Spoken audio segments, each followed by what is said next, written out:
Well, I didn't find an introduction for this devlog, but I take the opportunity to open a parenthesis on the visual aspect of the game. You may notice, I hope, a visual difference between the images you see here and the last devlogs. I've actually added some post-processing effects to the image. I also did some work on the lighting, and I've added a new asset, Jupiter from Pinwheel Studio, which generates a procedural sky. All these things have been in place for a while now, but I turned them off every time I made a devlog video because I expected to make a dedicated video for these topics. But it's getting more and more complicated to turn off and on all these things because there are very important visual impacts, especially on the light. So I chose to leave them in place. Anyway, the visual aspect of the game will evolve a lot more, so we'll have the opportunity to talk about it again. And this way it's also more pleasant to look at now. But that's not the topic at all, because today we're going to talk about the shading system. Hey guys, it's Juan, welcome to this new devlog in which we're going to talk about the shading system. So first we're going to do a little bit of preparation on the boat, and then I'm going to introduce the wine system I've added to the overworld game scene. And finally, of course, the shading system, V1 as it's the first version. First of all, I would like to say that I'm particularly happy to present this devlog because as a pirate game, the boat and the sailing will take an important place in the game. And I don't know if some of you have ever sailed in your lives, but it's a very unique feeling. It's so pleasant, that's a kind of beauty in it, and that's something I want to transmit in my game.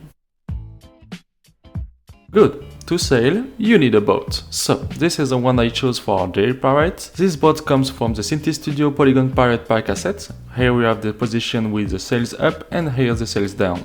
And what I did in the last devlog was to add the floats. These are the little yellow dots you can see here, and which simply allow the boat to float on the Poseidon Ocean.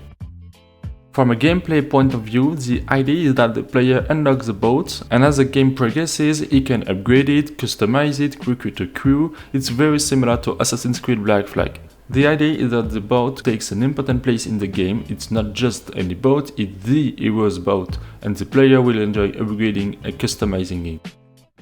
The first thing I had to do was to cut the 3D model of the boat. So, Synthesis Studios, when creating the boat, has already pre-cut some parts, but not enough. As you can see here, for example, the two sails were part of the same mesh, so I needed to split them into two meshes. So I'm not going to detail how I did it in Blender because it's quite long and, to be honest, I don't want to do it again at all, but I directly show you the results. You can see here on the right that there are many more meshes and each mesh corresponds to a 3D element. And here you can see that the two sails are now two separated meshes. Thanks to this, I can apply physics to each object independently of the others. Back in Unity, I had to work on the colliders. Basically, to use Unity's physics engine, we have to use what we call rigid bodies and colliders. But these colliders have to be convex, and that's what's currently preventing the character from actually working in the boat. In fact, he's working on this green shape we can see here. This green shape is created by taking all the extreme points of the boat's hull, which when joined together form a convex shape with which the character collides and on which he can thus walk. So I had to disable this green shape and create my own colliders to match the shape of the boat.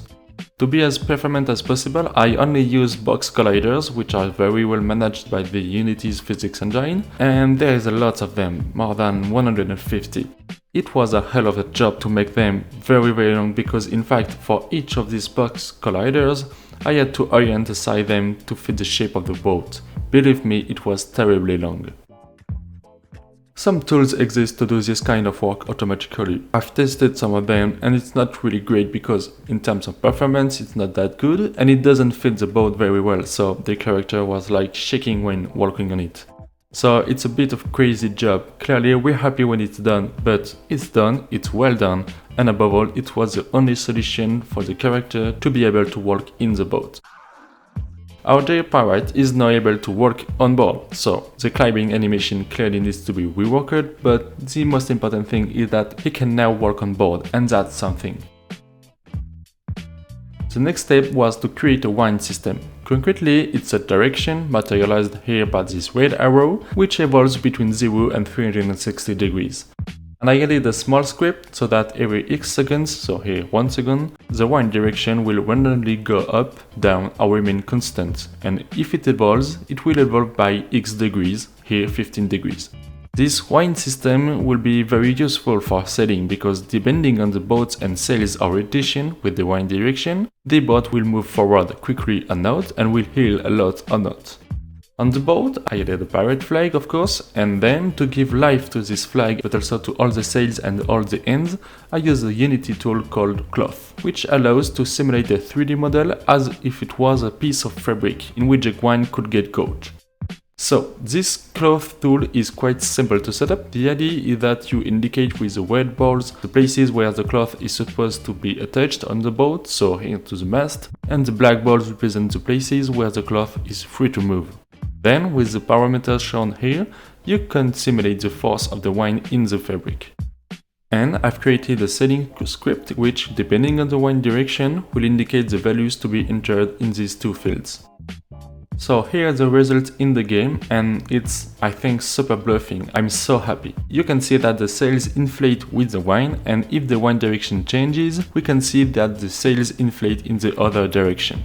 I think it's really beautiful. The cloth tool is very impressive. I also added a random variable in the wind strength in the clothes, which makes this gusty effect as if the wind was not constant. It brings a touch of realism, I think. The important thing to note is that the flag is the best indicator the player will have to know the wind direction. He will therefore have to watch this direction and adjust the sails to move forward as quickly as possible.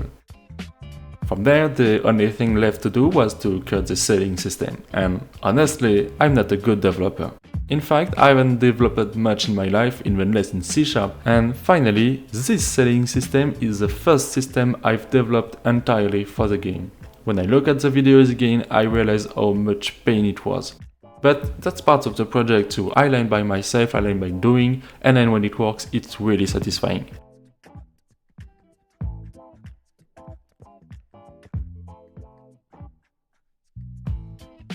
So today the sailing system works, and as I said, it's really the first system I've developed entirely alone.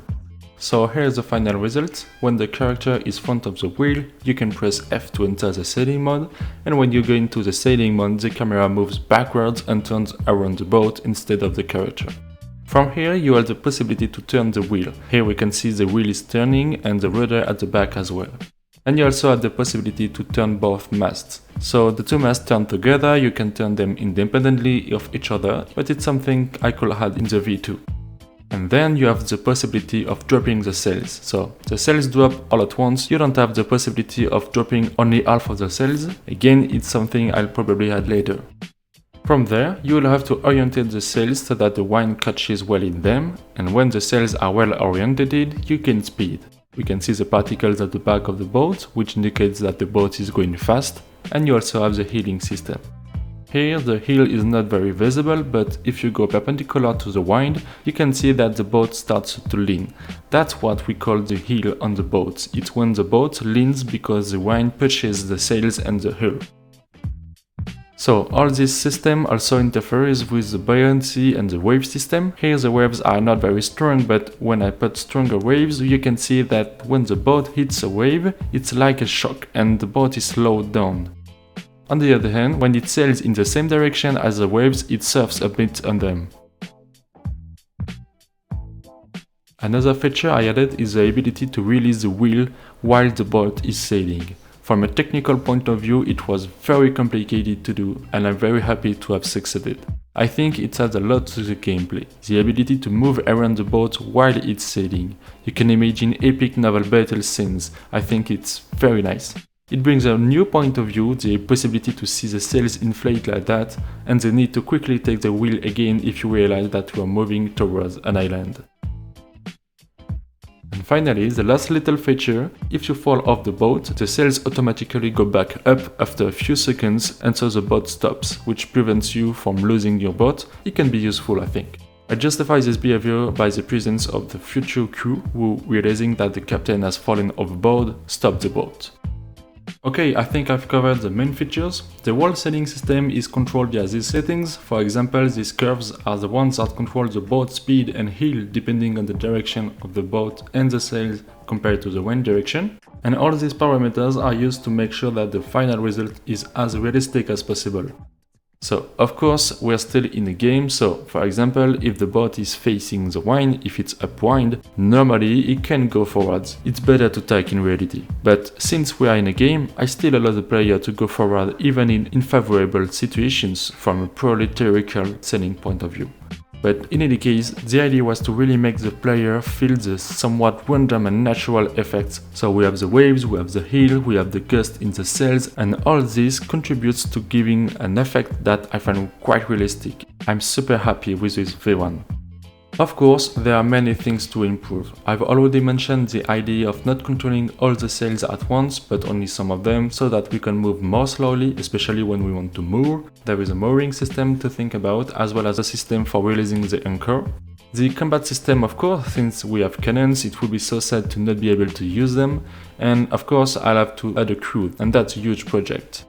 I also would like to add sailing sounds. Currently the game has very few sounds. We don't hear the sea, the wind, the wood cracking, the sails flapping. All these things can add a lot to the gameplay and must be added to the game. In the same idea, I would like to add sea songs too. I would love to sail and have sea song on board like in Assassin's Creed Black Flag. Anyway, there are many things to add and that's why it's still a V1. But in any case, for our first system, I think it does a job. It's already very pleasant to play, I guess, and I sincerely hope you guys will think the same when you'll be able to test the demo. Okay, I think it's enough for this devlog. I really hope you enjoyed it. In any case, I had a lot of fun doing it, so if you liked what you saw, if you want to support the project, if you are interested, I encourage you to leave a little blue thumb, to subscribe to the YouTube channel and to join the Discord. There are both English and French sites and you will have access to the same content and information in both sites. By the way, I'd like to thank all the kind people who helped me a lot with the project. It's really interesting to compare ideas and to have other people's opinions. So if you're interested and if you want to discuss about the game, join us on Discord. Thanks for watching and see you soon for a new devlog. Cheers!